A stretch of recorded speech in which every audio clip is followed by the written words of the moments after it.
Hello, sexy beasts. It is the welcome back to BeastModeBallet. It's been a while. It's been a long while. Mostly because I've been kind of busy. Lots have changed since my last video. I now currently live in Pennsylvania. These are not my thimble collections. I'm actually at home with my family. So yeah, awkward. But it's okay. It kind of changes the tone of what's going on. So the goal is, what so I've been exploring new things, and especially since we first started the channel. Obviously, it was more fitness focused, trying to help other people figure out, okay, what are we doing? Kind of like a vlog of what I'm doing when it comes to my training. But I think part of that is also I want to change this more into a hobbies channel. So obviously, I do think the fitness isn't necessarily a hobby. I think it's an expectation. But I definitely want to make sure I'm still showing people, hey, this is how to work out. Here's some ideas. Definitely not an expert. I play one on TV. Wait, this isn't TV. Sorry about that. The other thing, so I've also started getting into a bunch of other stuff. So we're shifting the channel, so it's a little bit more, like I said, use words. The best words. Wow, so good. It's more hobbies based, so it's going to be the focus is going to be ballet, obviously. So I'll probably having some more discussions about different ballets that I love, different ballerinas and ballet dancers, like male ballet dancers that I really enjoy. Explain what I see, that sort of thing. Hopefully, you guys can actually see that and say, "Oh, cool." Honestly, if you get to this level of profession, you have got nothing bad to say about anybody. It's about like, I literally love this about this person. That's what's going to be. Obviously, the bodybuilding is going to be a big deal because I'm getting jacked, and you should too. But also new focuses. Obviously, we always love bourbon. That's going to be like a once in a month kind of deal where you go out there, get a bottle, hopefully bring on a special guest, and we can enjoy a discussion about the bourbon. I am trying to limit the amount of alcoholic beverages I'm drinking. Sometimes, right now I'm on sabbatical, so maybe not. And then the last thing is that actually I've been really doing a lot more blasting, meaning going in. So background: my dad was a NRA pistol instructor.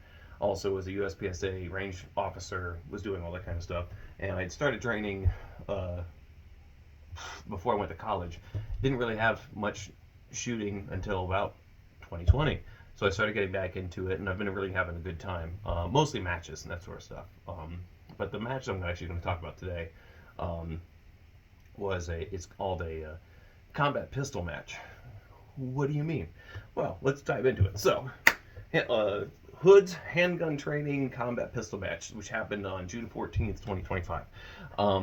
Combat pistol match. What does that mean? Yeah, so we're going to be talking about we're going to be talking about the Hood's Handgun Training Combat Pistol Match. So you start out with, if I'm playing G.I. Joe, I got a rifle and I got a pistol, and I got all my other gear with me. And what happens if your rifle goes down? You transition to your pistol and you use that. So a lot of the matches,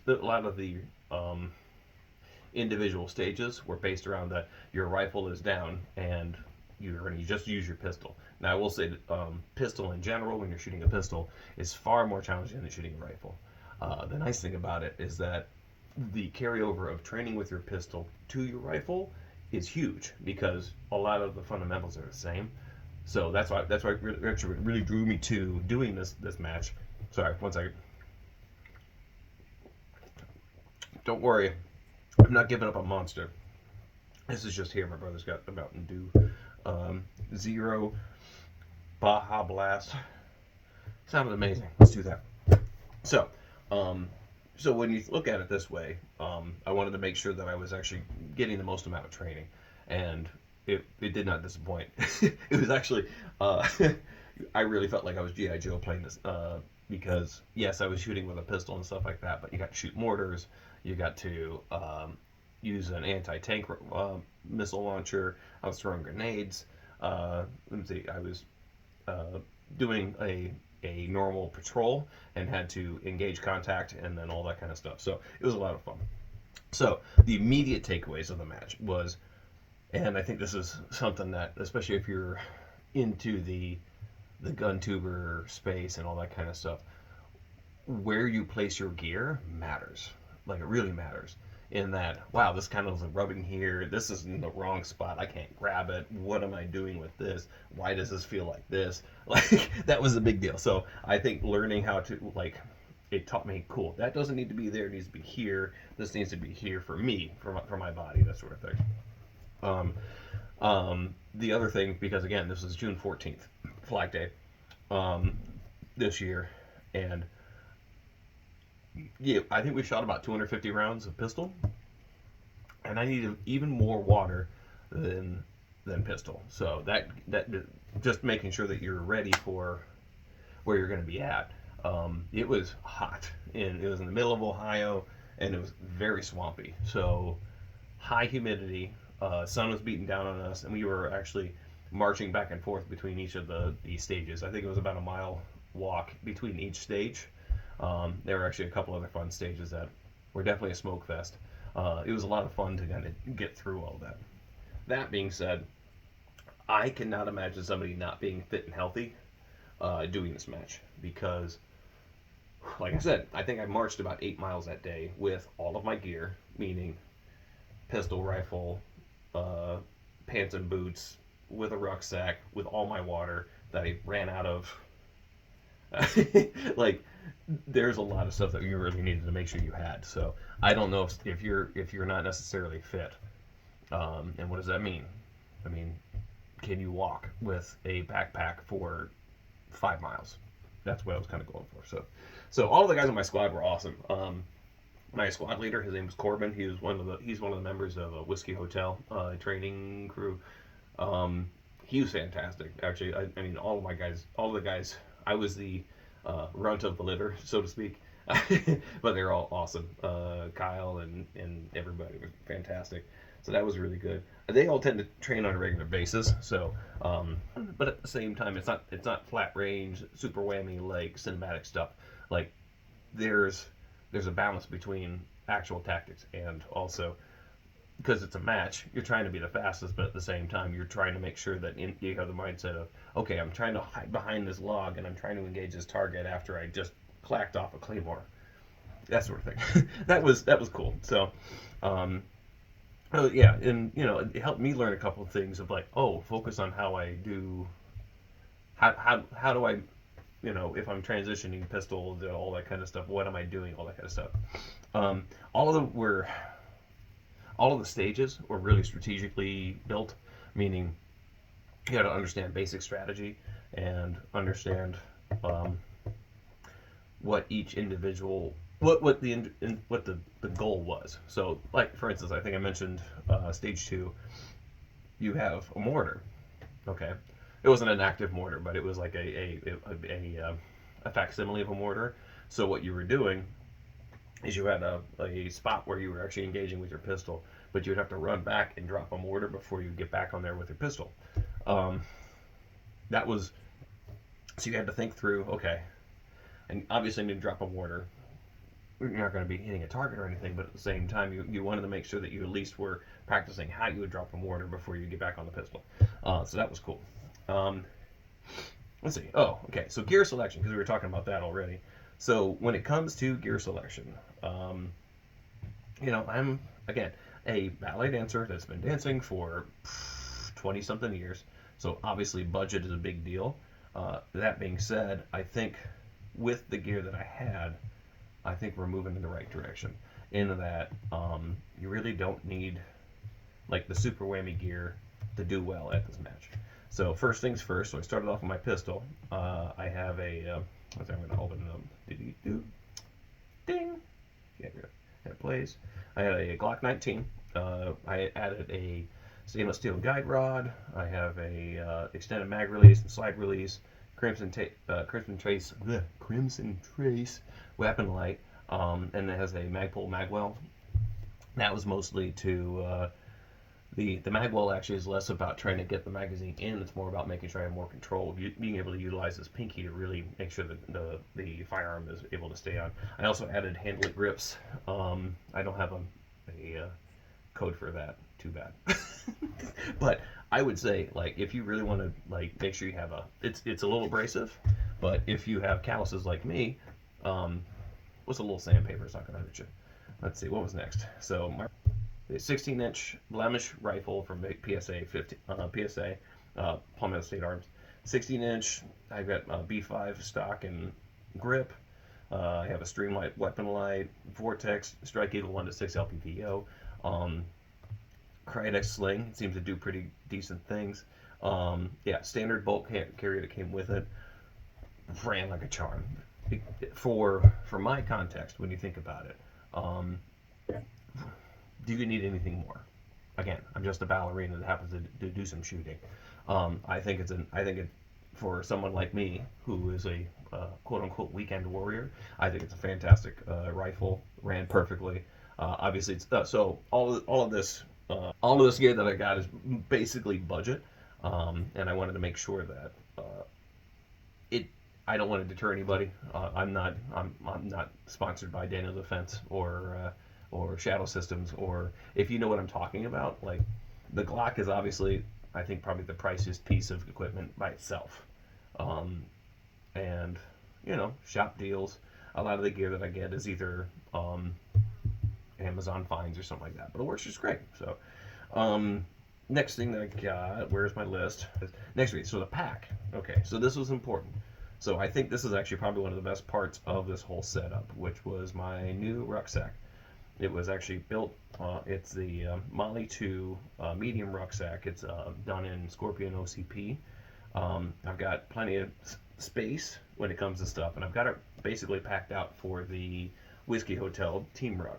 I'm not going to be running that. I'm actually going to be a range officer for that.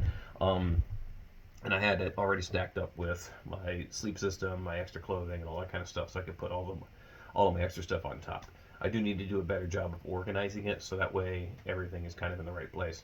And also, I'm reassessing how much extra stuff I need to have in there, especially considering how much water I drank throughout the whole match.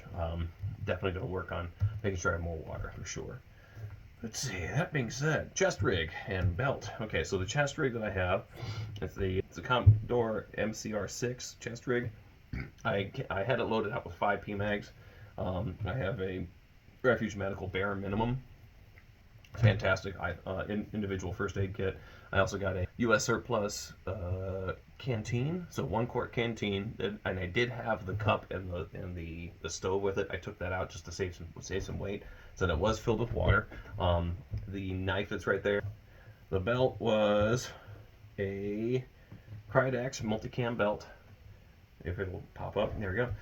Crydex multicam belt, 3i holsters, level 2 holster. That's a Condor dump pouch. Don't look at that pistol mag pouch. The AR mag is a 3i holsters. That's the level 2 pistol pistol holster. I'm good at speaking, aren't I? Great. The belt is a Crydex holster. You can find it on Amazon. It's like $52.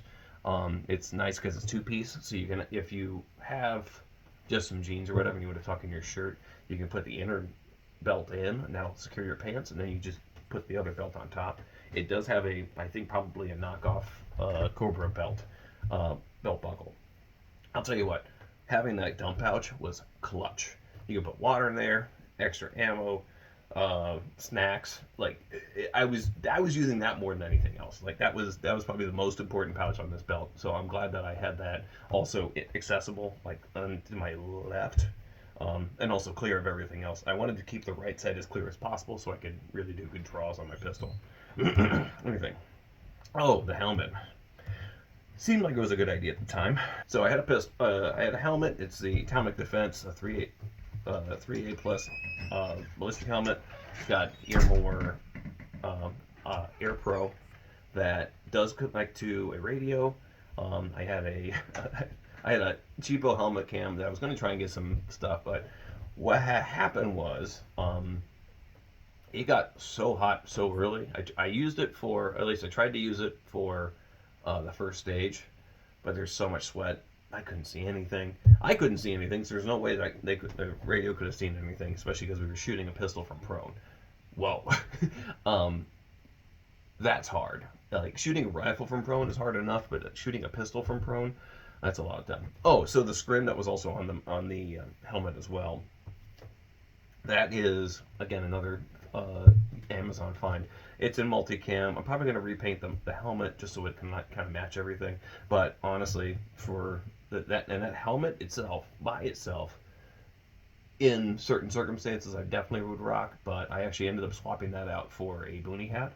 I felt like that was going to be better for at least when I was moving. But even then, once I started getting into the match, I had to take the hat off because I was just sweating so much. So yeah, here you go, boonie hat. While I was on movement, there it is. There it is. Look at that. It's. I do also need to shave it down. It's a little too big. It looks a little doofy, and I'm not Crocodile Dundee. So there's no reason to have a hat that big. So I'm probably gonna cut it down a little bit. I think you cut it down to like the third, like the fourth line or whatever, and I think that'll look great. It'll be very Call of Duty-ish. If you know what I'm talking about, like Call of Duty Modern Warfare. You know the what's the thing? Oh yeah. So the clothing that I had. U.S. surplus, OCP, BDUs, so it was the combat shirt and pants, obviously in Scorpion OCP. The pants were fantastic. The jacket early on was very helpful.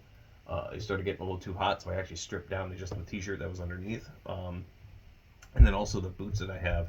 I don't have them in here because they were muddy.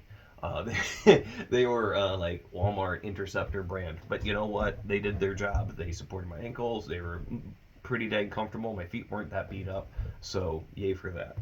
Let's see. Moving on with that. So personal considerations. What I decided is that I really need to make sure that I tend to run hot in the first place, and the first things first, I need to figure out how to manage sweat. Meaning, when I was getting into things, I was already hot in the first place, and then my heart rate would be up and all that. My eye pro, my vision was completely blocked because of sweat. So that's the first thing I need to do. My t-shirt, by the end of the day, was completely sweat through. Probably should have just thrown it out because it was bad.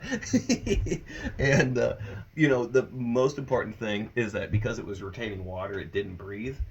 When we got a couple breezes, it was fine, but that just it was not breathing because it's a forest. There's no way we're going to be able to do all that. So I needed to figure out how to actually just sit down and chill. I think it's something that someone else had mentioned in like a, fancy gun tuber seer challenge thing is managing your sweat is probably the most important thing. Second thing, I will always need more water. Doesn't matter. Like even if I'm inside at the next match I'm going to be doing, it's a outlaw match at Maryland Arsenal. I'm still going to wear all the same stuff, but at the same time I still am going to need a lot more water with me. So I'm going to make sure I'm paying attention to that, and also making sure I'm getting water ahead of time. Speaking of, one of the other guys of Whiskey Hotel, Michael West, he had actually mentioned that I need to making sure to preemptively hydrate is also another option, which, just drink your water, it'll be fine. No. It's almost like, like how runners, like, pre-carb before they do a run, we gotta pre-hydrate. So that's where I'm thinking about. I need to make sure I'm pre-gaming that. Okay, this is, okay, third thing of this, this was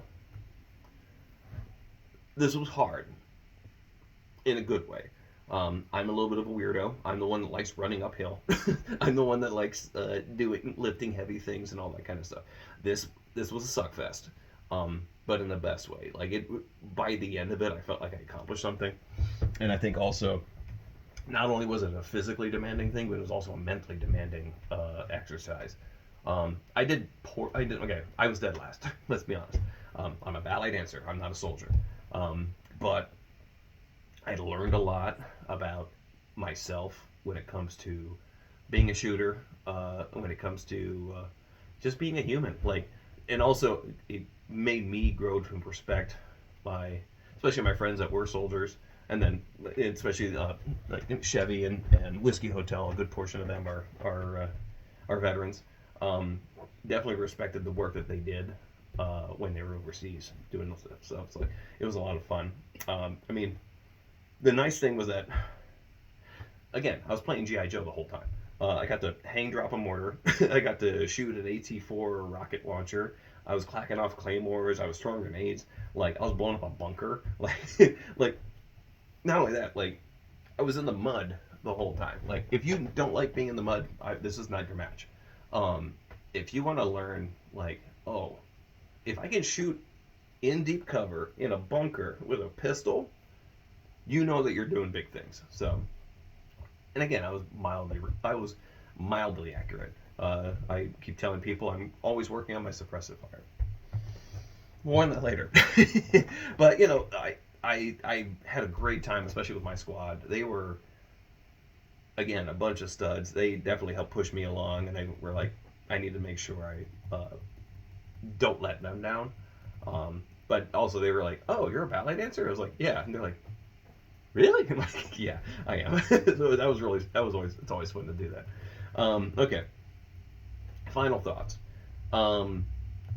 Chevy, I love you, but you're a psychopath. It's like, it was an awesome match, but it was tough. Like, I'm sure that someone like Jerry McCulloch, like the great grandmasters, could do a really good job, but a lot of the learning how these things move and all that kind of stuff, that was a huge learning curve. But I do think as I went on, the better my shooting got, because I had to focus on it. So all of the guys, especially the Whiskey Hotel cadre, I say cadre because they're always there trying to help everybody else who's shooting to become a better shooter. So love you, Whiskey Hotel. Shout out to that. Like, they're awesome. Oh yeah, and my squad leader, his name was Corbin. He was, dude, awesome. Love you, bro. Oh yeah, I made a couple comments on the IG post, but I honestly feel like, especially when it comes to quote unquote male loneliness, I think dudes just getting together doing stuff, especially when it's hard, I think is the best way that we actually grow. You know,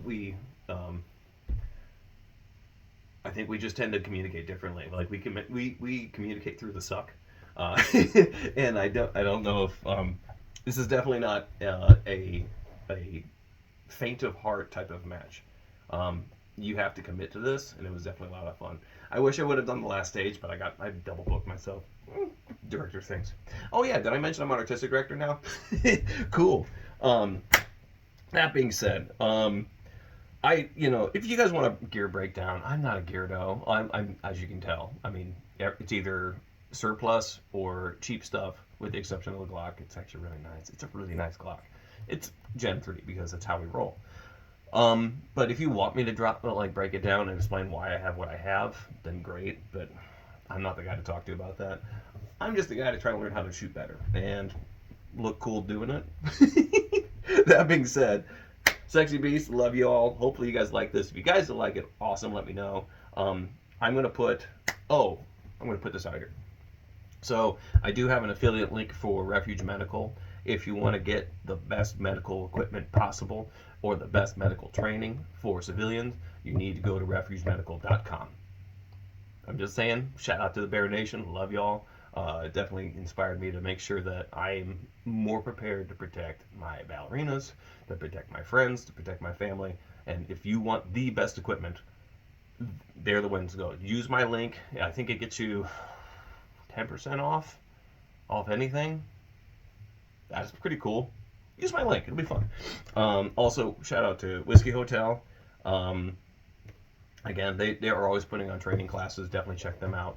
You can find them on Instagram or Facebook. Great group of guys. They very much focus on safety, as everybody should. You should always be safe. Also, shout out to 3i Holsters because love you, Scott. Love the gear that you taught me how to build, but also love it when you guys just build me stuff because that's great. That being said, eat big, live big, dance hard. See y'all soon. Love you. Out.